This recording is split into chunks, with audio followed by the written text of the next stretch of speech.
The last temple I'm going to talk about very quickly is, again, lighting. This is Cody. Oh my goodness. We talked about how they had their case heard before the Wyoming Supreme Court. The decision is probably months out. RFM always tells us it'll take, 4 months, 2 months. That's the deal, is attorneys have to do things by deadlines. Judges, nobody can really put a deadline on them. Exactly. They're the judge. Exactly. But in the meantime, the church has been given a permit by the city of Cody to build. Now, it could happen with all the rulings. If things get sent back down, they might have to tear it down. But in the meantime, they're going to build this thing as fast as humanly possible. And I would like to put out to everybody out there, have you ever heard of a temple construction site where they work through the night? I haven't. And I've asked a lot of people, but this is what is happening in Cody. They are working at night. And this is a picture of, they kind of refer to it as a small city. Let's see if I can go to the next slide here. Yeah, it says, this picture was snapped at 3 a.m. Wednesday morning. 3 a.m. Wednesday morning. The work is going on all night long, fabricating the structure components, lifting them into place during the day. At night, it's a city unto itself. We are watching the equipment moving items around the site from where built to where the crane can reach them. We have seen flashes of a welding torch, and the steel boxes or railings are seen the next morning lifted into place by the on-site crane. The tall box at the top will be joined by 3 others like it to form the next segment of the layer cake tower. We have noise and nuisance ordinances, as most towns do, but it's strange because those are usually in commercial zones. You don't often see this kind of construction project in a residential zone. So it's kind of unclear about the noise and nuisance ordinances. Neighbors have submitted written complaints with photos, videos. The city official responding says, I'm saying that the Cody Police Department ought to be contacted. Then we're told that the police department sent an officer out who sounded like he might take action, but nothing changed. Now it looks like the city is saying, talk to the police. The police are saying, talk to the city. The bottom line is this is going on every night in a very residential neighborhood.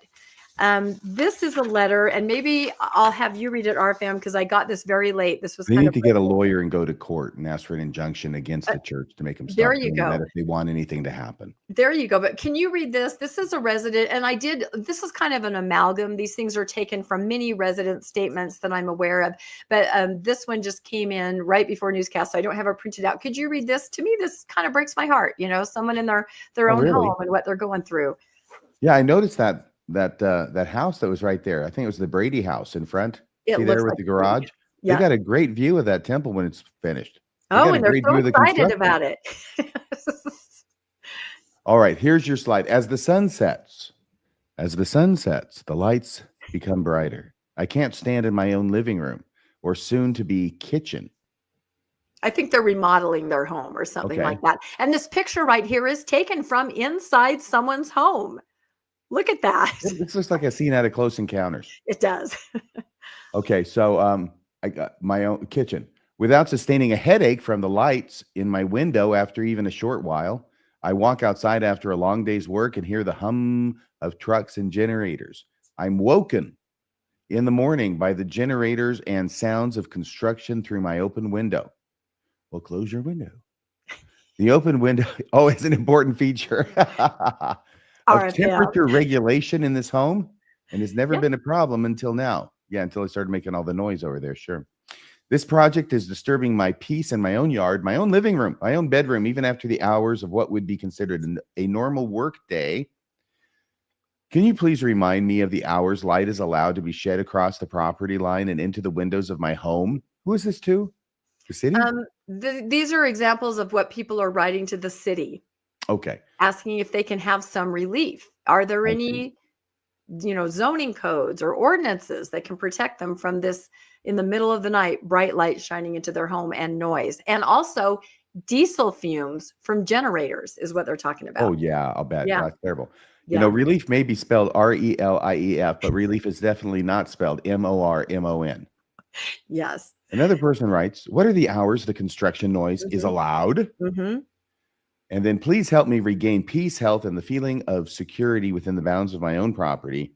The current disturbances caused by this project are unacceptable. Yeah. So, like I said, it's not just one or two residents. Everybody around there is being impacted. And I have been made aware of the ordinances involved around, construction and that kind of stuff. And again, it's this construction happening in residential. Typically, you don't have people building houses all night. It's not an issue. And so what it is you have to, between the hours of 8:30 at night and 6:30 in the morning, you're not supposed to be working, as I understand it. You're not supposed to be, obviously security lights, everybody knows that on a construction site, but, crane lifting, welding, generators, diesel, that's not supposed to be happening. So the residents are trying to get some help. And it seems like one of them expressed to me, they kind of felt like maybe the city was a little afraid of the church or causing waves or something, because don't forget, the church is going to join the city in the lawsuit brought by their own residents against them. So I don't know. I just feel really bad that's happening for them. And I have a couple more pictures just so you can get an idea. This is, I think, a few of the closer houses. And someone in the comments is mentioning, if you've ever had to live near a construction zone, it's bad. I mean, it really wears on your mental health. So this is a big project. Huh? This is a big project. It's a big project. And here's the thing. They are going nonstop at it. And my co-host Landon thinks, and others do, that they just want to get it done as fast as humanly possible. Apparently. Through the night, because say the Wyoming ruling goes against the church, but the city issued a permit. Could the church sue the city and say, hey, you issued us a permit. Now you got to pay our expenses for taking this down. I don't think that's going to be a winning argument, because the church there's a basic rule that you can't make the damages worse by your own dumb actions. Excuse me. You can't make. I thought you were going to say something else. Yeah, you can't increase your damages. If a person hits you, you can't increase your damages by going and being in a boxing match. That's a very basic example. Okay. But funny. You can't make your own damages worse and then claim that the other side has to pay you for the damages that you increased by your own negligence or whatever. This isn't even negligence. This is just intentional. Yeah. So, I mean, and that makes sense. They should just be sitting still. I'm sorry, Rebecca. Yeah. They should just be sitting still and not doing anything. Yeah. That would be the reasonable thing to do. And if they came along and said the city has to pay us now because we didn't do the reasonable thing, and we just said, we think we're going to win this, so we're going to build the whole thing. Well, those are costs you're going to have to bear, LDS Church.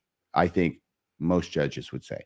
Yeah, we're trying to figure it out, because I think this is moving along. Remember the stealth groundbreaking where they just zoomed in and zoomed out, brought their potted plants in, took them out?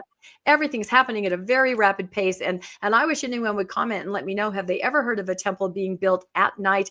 It was funny. I tried to tell some of them, get out of bed at like 2:00 on Sunday morning and see if they're working on the Sabbath. Oh, yeah.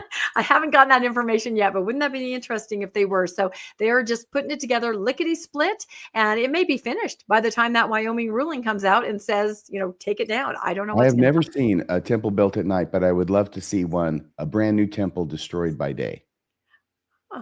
There you go. RFM taken down. It's got to be taken down. There it is. Anyway, here are just a few last pictures during the day. You can see the homes and the temple. What a lovely view, right? You can see the gorgeous Cody landscape back there. There's a home and the lovely view. So anyway, if you have a mind to move, and I'm not saying it because, if you're going to stay there and you're not a Mormon, you're probably not going to like it. But among a certain class, it's going to raise your property value.